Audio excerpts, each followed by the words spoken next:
ప్రియులారా, మన ప్రభు అయిన యేసు క్రీస్తు నామంలో మీకు శుభోదయం. ఆయనను గూర్చి అనుదిన ఆత్మీయ ఆహారం, మార్చి 12 మంగళవారం.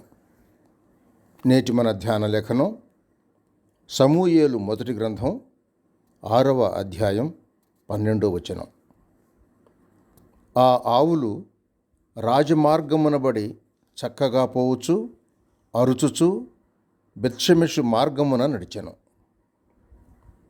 వ్యాఖ్యాన అంశం: గొప్ప వింతైన దేవుడు మనకున్నాడు. వ్యాఖ్యాన అంశం: గొప్ప వింతైన దేవుడు మనకున్నాడు.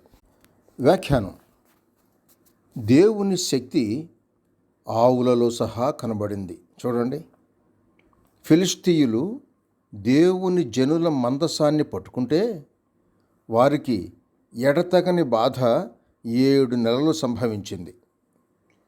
దేవుని పిల్లలకు మహిమకరంగా ఉండిన ఆ పెట్టె నమ్మని వారైన ఫిలిష్తీయులకు మరణకరంగా ఉంది.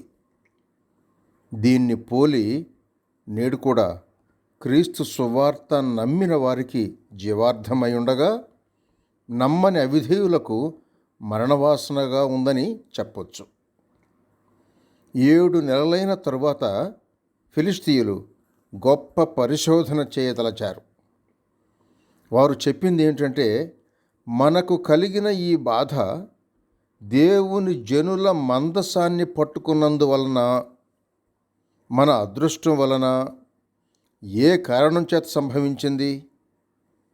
సరే, అర్పణతో కూడా ఆ మందసాన్ని కొత్త బండి మీద పెట్టి వాపసు పంపిద్దాం.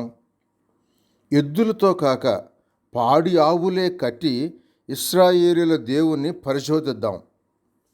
ఆ ఆవుల దూడలను వేరుగా పెట్టి ఆవులనే బండికి కట్టి చూద్దాం.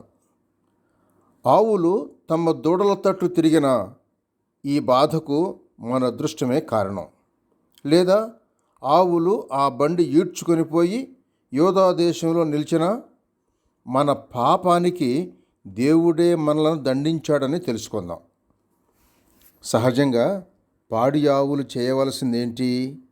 ఎక్కడ తమ దూడలుంటాయో ఆ పాడి ఆవులు అదే దిక్కుకి తిరగాల్సి ఉంది. అయితే ఫిలిష్తీయులకు గొప్ప పాఠం దొరికేలా పరలోకంలో ఉన్న దేవుడు అద్భుతమైన కార్యం ఒకటి చేయించాడు. ఆ ఆవులు నేరుగా తమ దూడల తట్టుగాక రాస్తా మీద చక్కగా వెళ్ళిపోయాయి. ఎంత గొప్ప వింతైన దేవుడు మనకున్నాడు. దేవునికి స్తోత్రం.